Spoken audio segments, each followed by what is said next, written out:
The Apartment Gurus podcast is brought to you by Greenlight Equity Group, an apartment acquisitions and holdings firm co-founded by Carl York and Tate Siemer, host of this show. We offer you the opportunity to be an owner of cash-flowing, wealth-growing apartments without the headaches of being a landlord. These assets are recession-resistant, risk-mitigated, offer significant tax advantages, and are a great alternative to the stock market.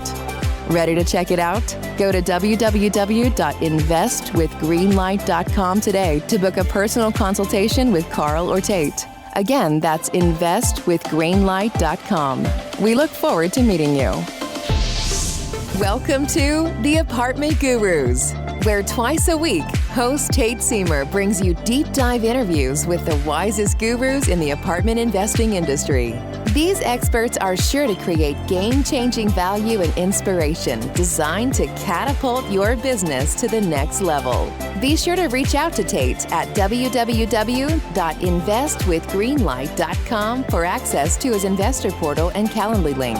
And now, here is Tate Siemer and the Apartment Gurus.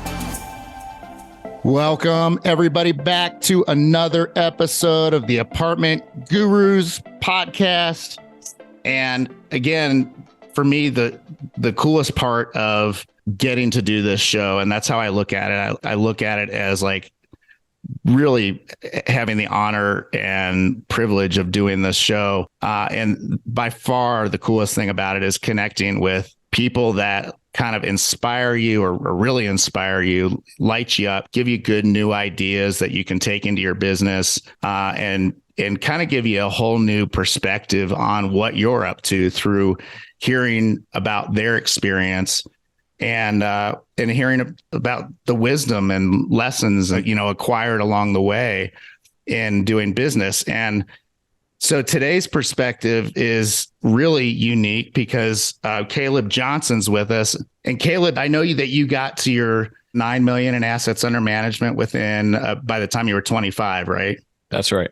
Yeah. And so is that how old you are right now?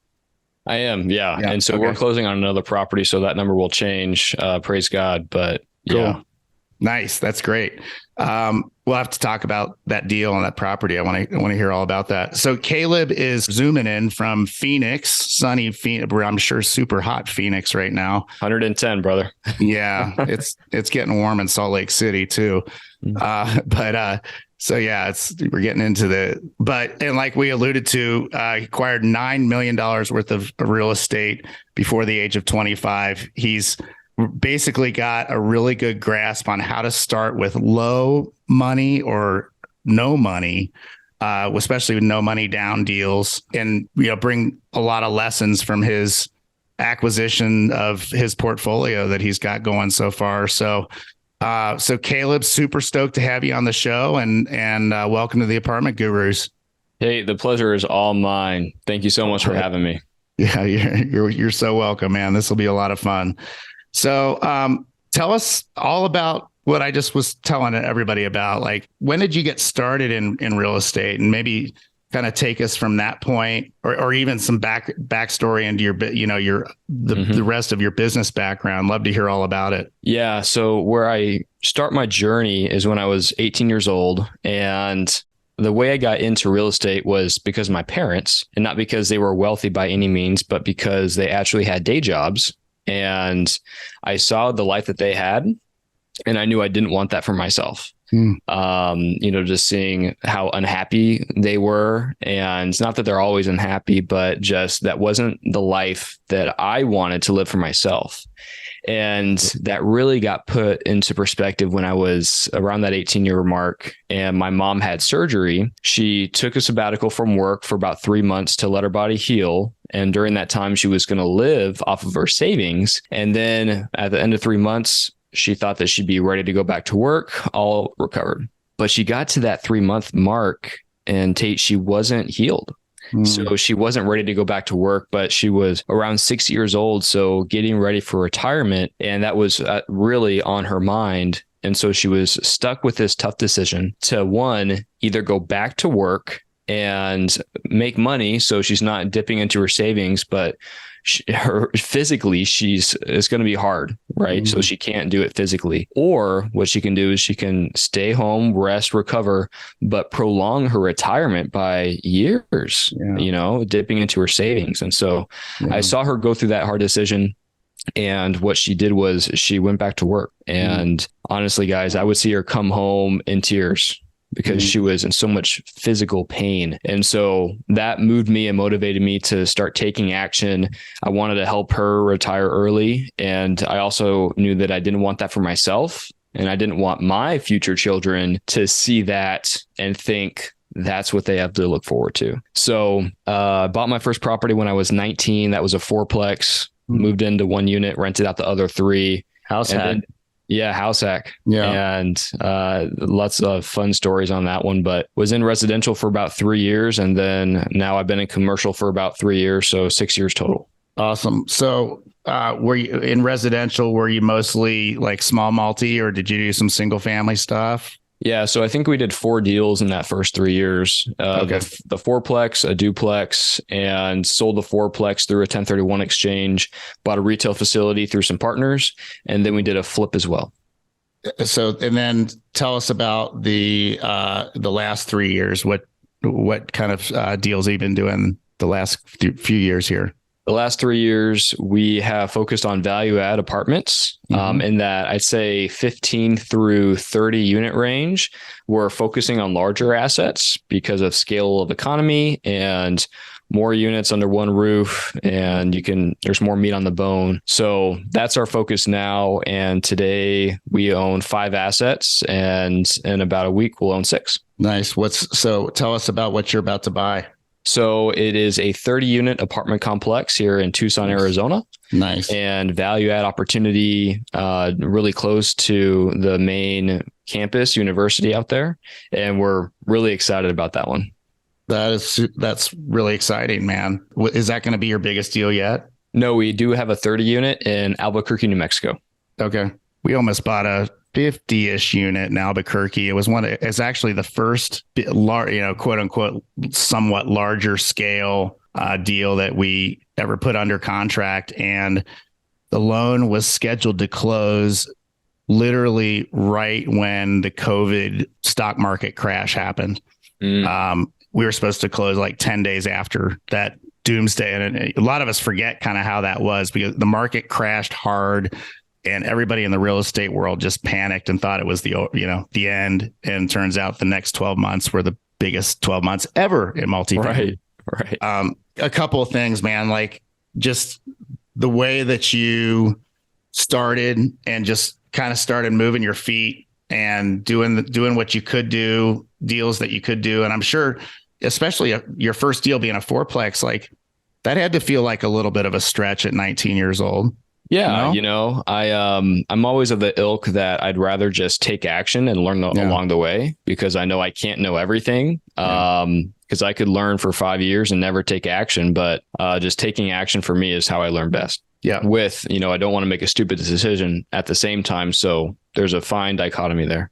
Well, I think that is the necessary attitude in entrepreneurialism in general, but this space in particular. You have to be willing to take action. You have to get out there and get deals coming across your desk through networking with brokers or going straight to sellers. Greenlight networks directly to brokers, by the way, and I'm talk about that another time, but we get all our deals through broker deal flow. And you need to be obviously doing what you need to get to the point, doing what you need to do to get to the point of writing offers on those deals and negotiating contracts and start buying properties. Like that's really, it's not a whole lot more complex than that. Now there's obviously lots and lots of moving parts and nuances, but I would argue that the moving parts and nuances in the commercial multifamily space, especially it's almost weird as you get bigger. The simplicity almost gets bigger. It's hard to describe, but like the hardest deals that we've done have been the sub $2 million purchases with, $2 million CapEx budgets or whatever. We're doing one of those right now. Those are so hard to get done.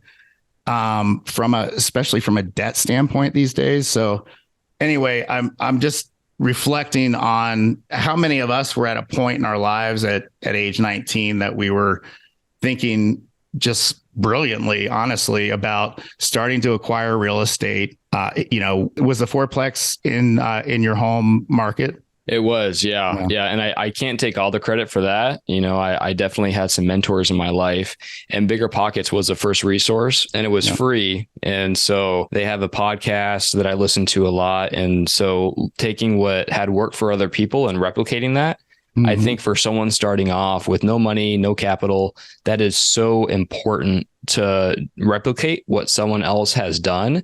And so that way you don't waste years of your life trying to figure it out, when you could just go to someone that's already learned and then just learn from their experiences. Yep. Brilliant. So smart. Okay. So we were talking before the show, and I want to get back to your story, and especially, this new deal and get your business plan. It's a value add, which is what we do almost every single time. But we got to talk about the big kahuna first.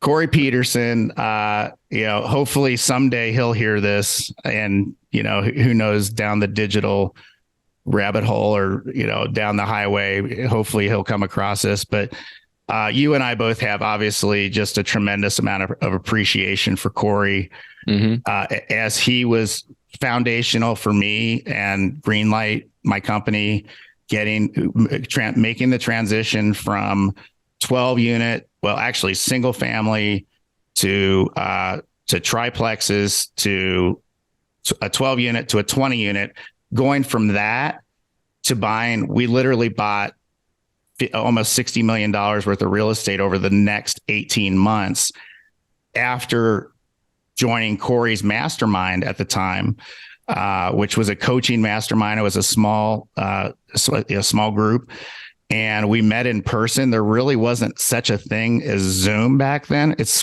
crazy. And this was only 5 years ago. But we met in person in Phoenix 3 or 4 times a year. I had a one-on-one day with Corey where he just took me in under his wing into his office, and 9 to 5, he just showed me his entire business, and he was willing to partner with us and be on our company profile kit or credibility kit.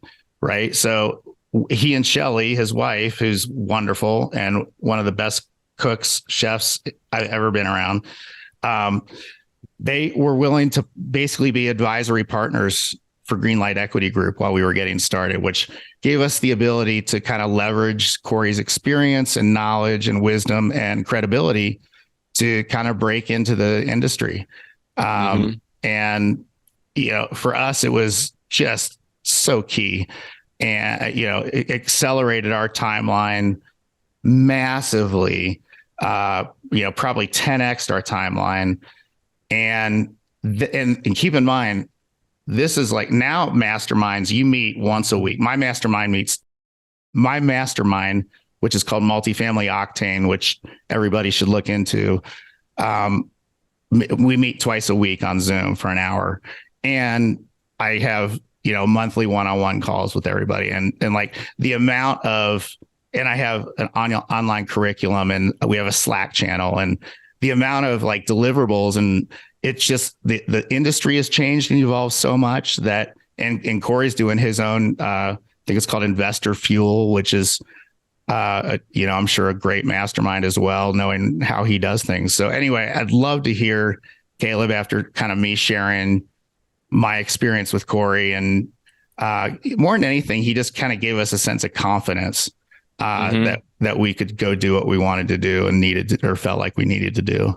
Yeah, I think especially starting off, whenever you have someone like that in your corner that has done a deal before, and let's say you're underwriting an offering and it looks green and it's a green light, and to have someone else validate that and also back you up means so much. Yep. And the way that I met Corey was my first apartment meetup. Corey was a guest speaker at a barbecue restaurant. Nice. And he shared 2 things that changed my life. The one was that you're going to be green regardless of when you start in apartments. And smart. Yeah. the reason that meant so much to me was because I thought I would gain more experience in residential real estate, and then I could use that in commercial apartments. And part of that is true, but for the majority share, it's not true. You know, a lot of those skills are not a lot of that knowledge. Yeah. You can't transfer over to commercial. Yep. And that's what we focus. Yeah, that's what we focus on today, is helping residential investors kind of make that pivot into investing in apartments. And that second point that Corey shared with me that changed my life was his first deal. And his first deal was an apartment complex. And without going into the details, he bought an apartment, and 4.5 years later, he sold that asset and made $2.5 million. Yeah. And I thought, one deal, okay, 4.5 years, $2.5 million. There's no way that I can do that in residential real estate. No way. All of that was forced appreciation. So that was because of what they did to the property. They were able to raise the value of that asset. And so they had the control, and then they were able to sell it. And I said, okay, I'm all in. And I did. I've also met Corey, and he's only about 30 minutes from my house. So, just meeting him, being in person as well. I've seen he has his big red Jeep. And so sometimes he'll drive down the road and I say, oh, and it has Kahuna investments on the side. So that's kind of funny. He's branded that really well, man. He's really ridden that brand hard. And, he was branding Kahuna Investments long before branding was really the hype thing that it is these days. That's right. He just had that nailed, and it's a personal brand, right? Which is so different than a company brand, we could talk about that probably for a whole episode, but, just a side note, dude, I'm sure he would come on your show, and I'm sure he would have you on his show. We have. We have recorded it, and it'll launch. So, and same to you. Cool. I think he'd be awesome on your show. Yeah, he was one of my first guests. Nice. 3 years ago, 205 episodes ago. Wow, come a long way. He was in the first 10 episodes, I believe, and it would be amazing to have him on. And actually, Shelly, who is just as sharp as Corey, in some ways, probably more so, especially in the capital raising space. She's actually now doing podcast appearances. So I'm really stoked to get her on the show. Yeah. She brings she's been with Corey for the whole, 9-10 years they've been doing this, and every single deal. And she's out pounding the pavement for capital, like on the regular. So, wow. Really impressive, both of them. And so Corey, Shelly, if you ever hear this, Caleb and I thank you. You made a big, big difference. Obviously, two things that changed Caleb's life. That's phenomenal. And you guys obviously changed our lives, my life. So amazing. Heavy impact. I'm going to do, dude? I'm going to make sure that Corey listens to this. Good. I'll drive over to his house and make sure he does too. Yeah. I'm going to send him the link, and I'm going to follow up until he's confirmed that he listened to it. Nice. Anyway. And one thing that you said, just 5 minutes ago, is you talked about forced appreciation in Corey's deal. And it's something that was such a key part of us getting our heads around the scalability of the opportunity, how you can literally raise the value of multi-million-dollar property by multi-millions of dollars just by raising rents, in some cases, $50 or $40 a unit, especially when you get into the larger unit counts. But in a lot of cases, you are remodeling units, you're adding amenities, you're remodeling amenities, common spaces, and then obviously raising rents accordingly. And that there's an art to that. I think there's a science to it too. And in terms of sampling rent comparables from the surrounding area and figuring out exactly where you can get those values to. And that's such an important metric, especially when you're talking 100, 150 units. If you're off $25, $30 on rents, it changes the numbers a lot. either way. So anyway, this term of forced appreciation, I just want listeners, if you've heard it, I want you guys talking about it a lot more, right? Because it's one of the biggest selling points that you have in commercial real estate and multifamily real estate, is being able to add value to the property, in some cases by multiple millions of dollars, simply by either doing an operational value add or a physical value add, which is also operational because you end up increasing rents. And that's where lives get changed. Honestly, that's, like Corey, that's where he created that first big one for him. And so it's such a powerful concept. And in particular, it's not based on current market conditions, right? Like your interest rate is your cost, or your CapEx budget is somewhat influenced by that. Your cap rate, your exit cap rate that you're underwriting, all of that is influenced by the market.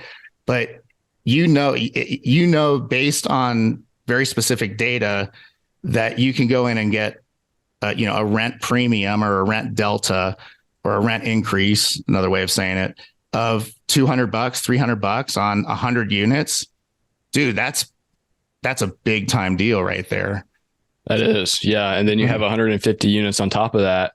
And on the flip side of that, I feel compelled to say is we had an offering we were pursuing, and it was 160 some units. And we were a month into negotiating a PSA, and we had just gotten the PSA and had dialed in the terms, and found out that there was an error in my underwriting spreadsheet. Oh man, that sucks. Oh yeah. Which meant we had to go back. That hit me right in the chest, because I've had that happen, bro. Yeah. Okay. I'm glad that I'm not alone there. No, you're not alone. Yeah. But it's painful too. I hate that. So, yeah. So what was it? Do you mind sharing? Yeah. 164 units in Oklahoma City. Okay. And so, the error in the spreadsheet was, I think in the first year, we were assuming a 3, maybe 4% rent escalation. So from year one, we were going to have, let's say, $1,000, and then multiply that by 5%. We were going to experience that in first year, which just doesn't happen. If you're signing a 12-month lease, you can't just assume that you're going to realize that in the first year. Yep. And so that required a $1 million retrade, which the seller didn't want to do. Right. Yeah. So how we were just talking about how forced appreciation is so powerful. And if you just change $30, and if you can just realize that means a huge value on the back end. And at the same time, in your spreadsheet, just one little number can literally ruin your deal. You betcha. So the lesson that I took away from that was to have someone verify my underwriting early on in the process, after an LOI submitted, maybe a little bit before that, even when you're getting serious, have someone else verify your numbers. That's so key. Yeah, well said. And yeah, like you said, early in the process, I think it's especially key. And look, just kind of pitching the mastermind concept a little bit here too, is like, right now, the multifamily Octane group is a pretty tight little group, and everybody on meetings has plenty of opportunity to share, ask questions, ask for needs to be met. And like, I'm a single guy with no kids. Like, I don't say that with any meaning other than I'm a single guy with no kids, and I have lots of time to put into my business and into my coaching clients and my mastermind clients. And so, that's my job right now for these guys, is to be really looking over their shoulder, especially in underwriting.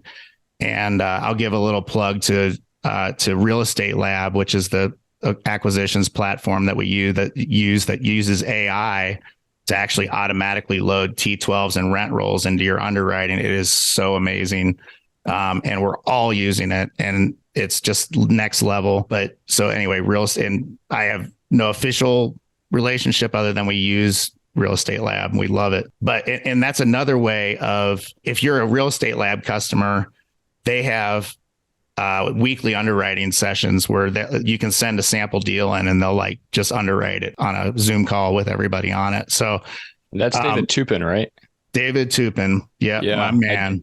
just had him on the show, and it's that the technology where you can upload that. I've been wanting that for years. It's unbelievable. It is unbelievable how, and that is populating a spreadsheet with your income, expenses, and your rent roll and your unit count, and breaking down all the units into categories and doing all of that manually used to be a lot of my job was, and that, an hour and a half, maybe an hour long process in some cases. And I got faster and faster at it, but it's 30 seconds in Real Estate Lab.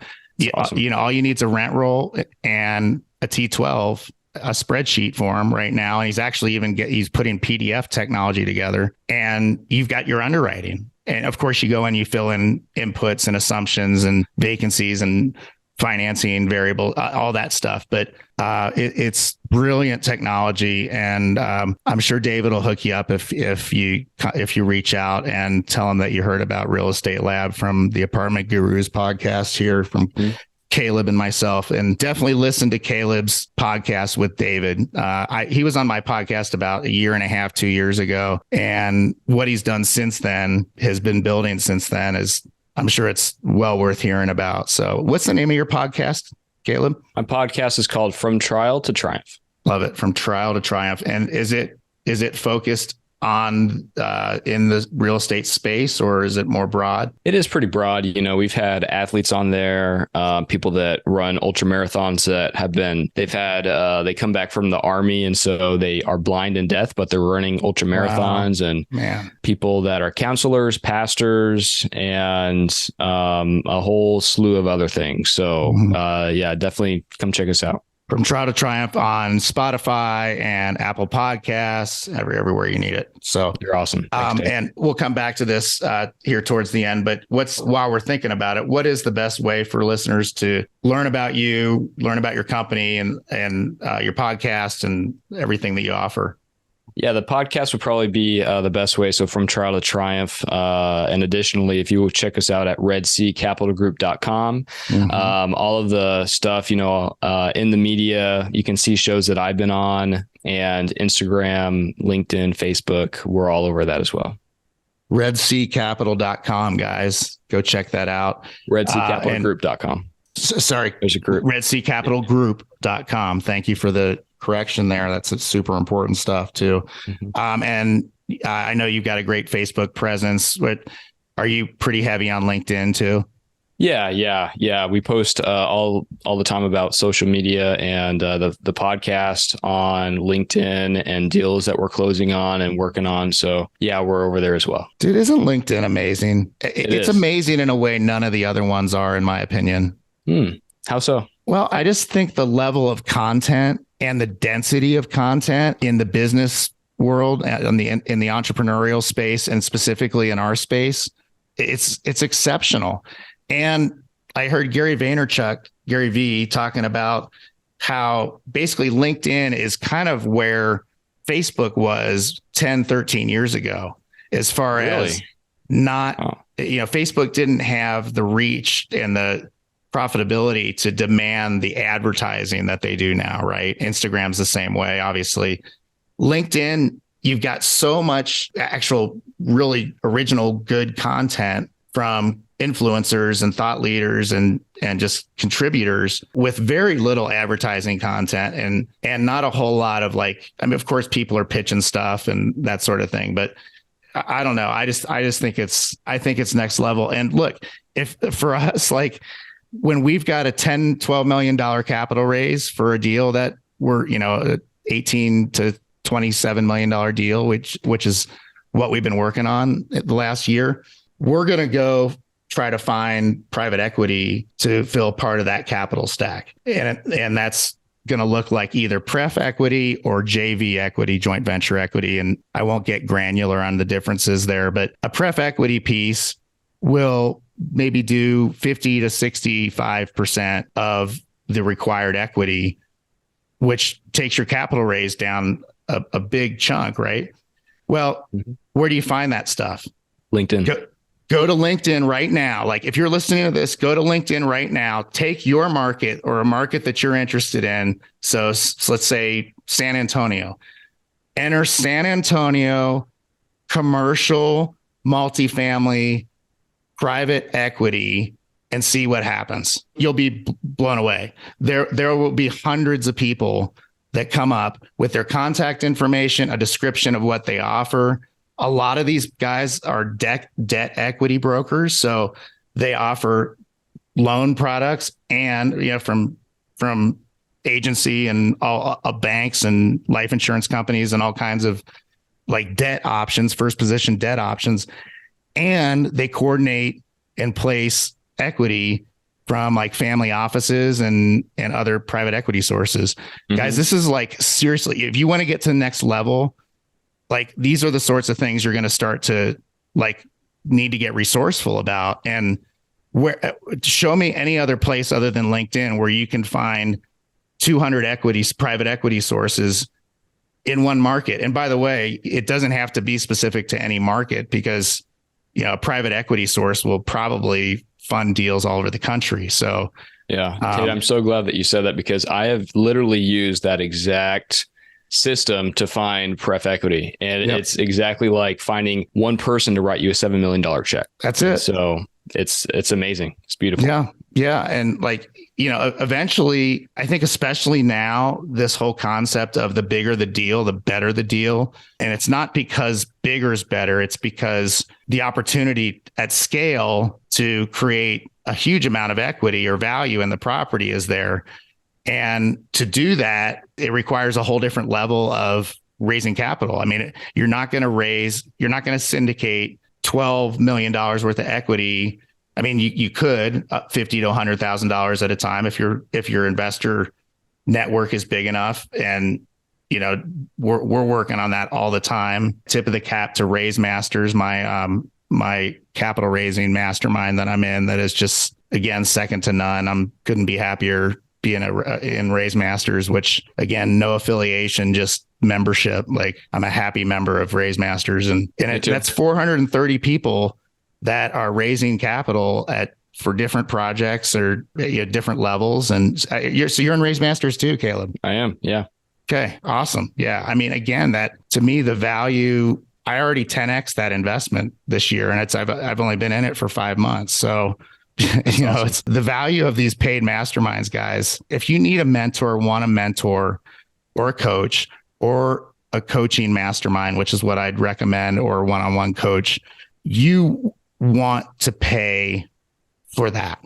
And you actually want to find somebody that you feel is worth paying a fair amount for that. And in fact, if it doesn't get you a little bit nervous, that investment and a year's worth of coaching, it's probably not enough of skin in the game for you, because you need that nervousness. You need that skin in the game to step into this next level of greatness that you're capable of. And that investment in the mastermind, the group, the coach, the one-on-one coach, whatever that looks like, it's a fraction of even what your first acquisition fee might look like on a deal, mm-hmm. right? Mm-hmm. Let's say it's a $25,000 mastermind. That's actually kind of an expensive one, but there's $50,000, $100,000 masterminds. You will 10x, 20x, 100x those investments. I promise you. And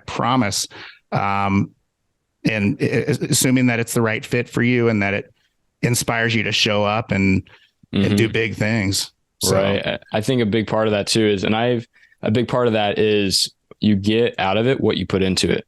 Right. Yeah. And I have had horror stories of where, being a younger professional starting off with no capital, I didn't have 20 grand to put towards something like that. Right. So I found a mentor that was willing to teach me, and I could just add value to him personally. But I'm 100% with you, Tate, is that you got to find a mastermind that you can learn from. And I think the key is really finding someone that is authentic and is actually currently in the game. Absolutely. And the reason I say that is because I went to a free training through a Facebook advertisement.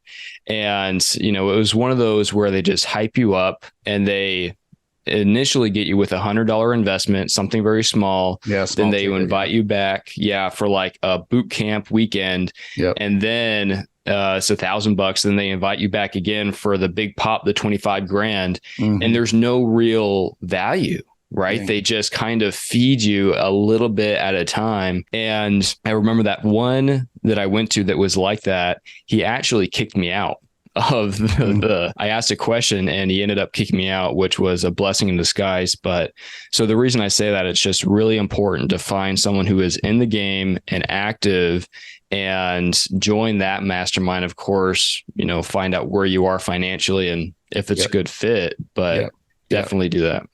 Yeah. I mean, this will kind of get to a question I'm going to ask you towards the end of the show, but like, if I could go back and coach myself, let's say 8 years ago, certainly 10, I started in real estate in 2006. I'm literally twice your age, Caleb. I just turned 50. So, which is very surreal, by the way. Congratulations. Thank you. It's been an amazing run, amazing life. But I got in single family here in Salt Lake City when houses were still 99 grand, for 1,500 square feet and near 10 minutes from downtown Salt Lake City, which are now 600-700 grand, and did the whole single family thing for a long time. And first of all, if I could go back to any point in between 2006 and 2018, which is when we got into multifamily, and just like shake myself by the shoulders and say, dude, like, this is small. This is a small game you're playing in the single family space. No matter how big the house is or how much, if $1 million house, whatever, it's still a small game and you're built to play bigger games. And look, not everybody is, and that's fine. No judgment, right? Like go buy 20, 30, 40 single families and Airbnb half of them and retire. Like, that's a totally legit model, right? It's not the vision that we caught. To me, that's not as exciting as the vision we caught around 2018, which was a lot, had a lot to do with Corey for sure. And Adam Adams, my buddy, really, really good buddy, traveled with a whole bunch in the last couple of years and had amazing adventures with, but he's really the one that he and Corey were like the foundational guys that got me into the space. And anyway, I got to acknowledge Adam as well. All right, dude, I feel like you and I could do a series of podcasts for a few reasons. I work with guys, actually, believe it or not, I work with all guys, which is not by design necessarily, but it's just kind of the way it's happened. And really trying to get them to write about where you are, right? Like, and even got guys writing their first LOIs on $10 million, $12 million properties in the mastermind. So you've got 6 years of experience in real estate and you're 25 years old, man. That's like, that's legit. That's totally cool, man. I appreciate it, man. Yeah. Praise God again. And I've had some amazing mentors in my life and partners too. That was huge for me starting off, was just finding partners that I could leverage their resources and their name, right? Because who's going to trust a 22-year-old person, and rightfully so. So leveraging someone else's name was really, really impactful for me. Yeah. And we've said it many times on the show. It's probably been a little while since we've said it, but this is a team sport. You are as good as your network. You're as powerful as your network is to provide you the resources and the connections and the relationships that you need to get these deals done. And here's like a little kind of slice of magic, in my opinion, is this is nothing more than a relationships game.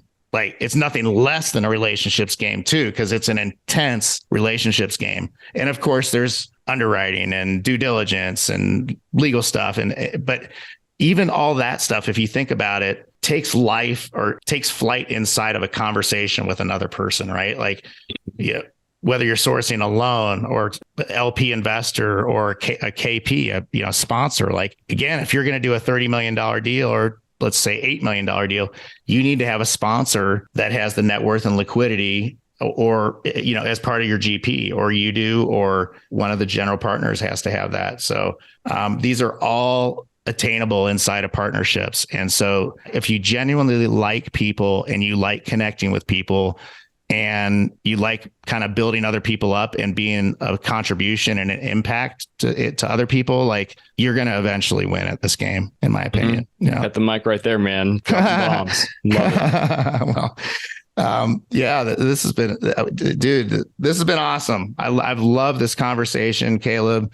Me too. So yeah, thank you so much for doing this and for sharing everything that you've shared. And I've got one kind of final question for you, but before we go there, again, redseacapitalgroup.com and Trials to Triumph podcast. So appreciate you having me, Tate. It's been my pleasure and privilege. It's been awesome. Awesome, dude. Awesome. Love it. So, final question is for you, having no business experience at all wasn't that long ago, right? Like in the grand scheme of things, like, I was hustling in the single family space 6 years ago and starting to transition into small apartments. But, you were finishing up like high school, essentially, right. 6-7 years ago. Yeah. So, and were you an entrepreneur in high school or before you graduated? No, I was a gamer. Okay. I was a gamer, man. And my first business was like a multi-level marketing thing with Amway. And so that was my first taste of business. Okay. Got it. Which is somewhat entrepreneurial, and you technically you own your own business when you're in MLM. But okay. So my question is, if knowing what you know now about specifically multifamily and what the space is like, what the opportunities are like, if you could go back and coach yourself at, let's say, age 17, age 18, as you're looking at getting into business from that point forward, what would you say? That is a really hard question, and I'm going to go a little deep with that, but sure. What I'm going to say is, put your ego aside. I love that, man. I can be somewhat of an isolationist. So meaning that I can cut people out of my life pretty quickly. And Tate, what the root of that is, brother, is it's my ego. Yeah. I can think that I'm better than others really quickly, and which is false, because everyone can provide value and teach me something. I don't remember who said it, but he said that every man is my superior in some way. So be it engineering, be it marketing, be it relationships, whatever it may be, anybody can teach me something. And so starting off, and if I would have known that would have saved me a lot of failed relationships on my part that I failed on, and would have strengthened a lot more. So that's what I'd say. Oh man, that is such a home run, dude. You killed that question. I almost got a little emotional because it's so freaking true that your ego will sabotage anything good you're trying to do, especially when it's inside of relationships, which is what this is. That's what this business is. Yep. And so really, really well said. And I'm not sure. I've definitely talked about staying humble a little bit here and there on the show, but nobody's ever really said it like that. And that's it, man. I think we'll just kind of leave it at that. I know there was something in there that just was like so brilliant to me, and I know it'll hit me here. And I may add a little trailer at the end, but I just, dude, I'm super grateful for you sharing and being authentic and just, again, bringing what you bring, man. Appreciate you. Tate, thanks so much for having me, man. You have a killer show, and I'm really just love hearing about your mastermind and what you have going on there. So I know that you're providing an amazing value to your guests there. So keep it up, brother. Thanks, man. You too. And please, I mean this, let us know how we can help you. Okay. In any form or fashion. We're in the same mastermind and Raise Masters, which is super cool. So, we'll see each other on the Slack channel and whatnot, but stay in touch, and let's have you back on in a year and talk about how you've 10x'd your portfolio by then. Sounds good, man. Yeah. Believe it or not, that's coming, bro. There's a day that 10x is coming for you. Yeah. I'm looking forward to it. Yeah. I think that's everyone. And that, what that it stems from is people. right? If you just have that one relationship with that person that can 10x what you're doing now, you're just one relationship away. Yep. Awesome stuff. All right, guys. Thank you so much again, Caleb. Listeners, thank you. We love you guys and so appreciate you listening. It makes us all even more meaningful, which honestly, I'd probably do this if it was just Caleb and me, but having you guys as listeners and hearing from you is very special. So thank you. And we will see you on the next episode, everybody. This has been the Apartment Gurus with Tate Siemer. If you enjoyed this episode, be sure to subscribe and leave a rating and review on your favorite podcast platform. To contact Tate, go to www.investwithgreenlight.com for access to his investor portal and Calendly link. He loves to hear from you and thanks you for being a valued listener. Just a reminder that you are the guru. See you on the next episode of the Apartment Gurus.